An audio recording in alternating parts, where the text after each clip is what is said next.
Rise and shine mga ka-RSP, narito na ang gabay, patnubay, palala at prediksyon mula kay Master Hans Kua.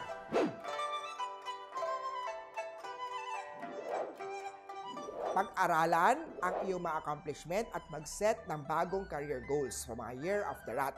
Stay motivated and resilient sa pag-abot ng ambisyon. Red at tuwang swerte kay Rat. Oksamantaya, people in a long-distance relationship will likely be more break-up kung walang communication. Same din sa career. Kung hindi mo kaya mapag-usap ng maayos nang hindi inunahan ng pride at yabang mo, hindi magiging successful ang project mo. It's okay to think that you are good at what you are doing, but do not ever assume that you are better than anybody else. Orange at 5 ang swerte kay Year of the Ox. Tiger, magiging competitive ang arena sa career mo at kailangan mo mag-launch ng major effort kung nais mag-stand out sa rest. Isusubukan kasi ng iyong professional opponent na harangin ang mga goal mo. Purple at 7 ang swerte kay Year of the Tiger. Sa rabbit naman, madali kang ma-attract sa uniqueness ng isang tao. Pero huwag kang madaling mapaniwala sa first impression. Gold at 1 ang swerte kay Year of the Rabbit. Sa Dragon naman, meron kang ngayong good inflow ng pera at kung ikaw ay gumagawa ng paraan para maging self-sufficient at hindi lang umaasa sa bagay ng family, matatamo, makukuha mo ang mga huge monetary gains. Feng Shui advice ko kailangan mo ng space clearing na ritual kay Master Hans Kua. Ito ang purification ng pag-cleansing ng bahay o office space mo using incense, mga bells, mga sounds, intentions, mga rituals to remove stagnant energy and to invite positive chi. Blue at 5 ang swerte kay Year of the Dragon. Snake naman tayo, learn to concentrate dun sa bagay na kaya mong bigyan lunas at huwag mag-aksaya ng panahon sa matter na hindi na maaaring magsalba.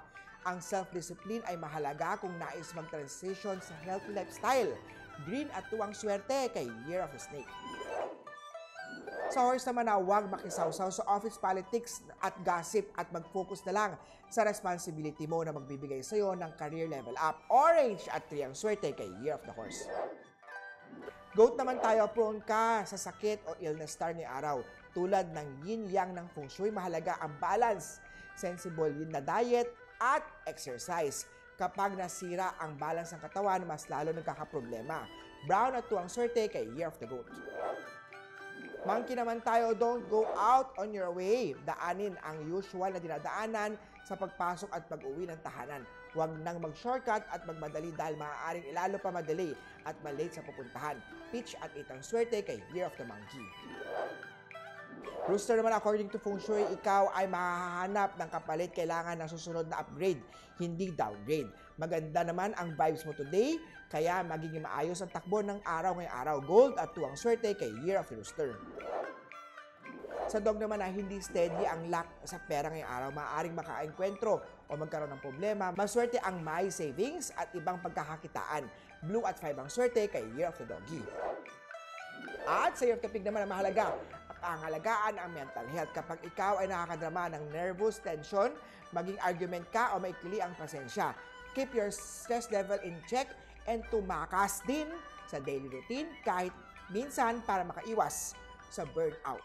Blue at 5 ang swerte kay Year of the Piggy. Huli po, ito po yung mga gabay, patnubay, palala at prediction lamang ni Master Hans Kua. Nasa inyong mga kamay, nasa lalay ang inyong tagumpay. Kaya always be positive at i-claim ang mga swerte mga ka-RSP.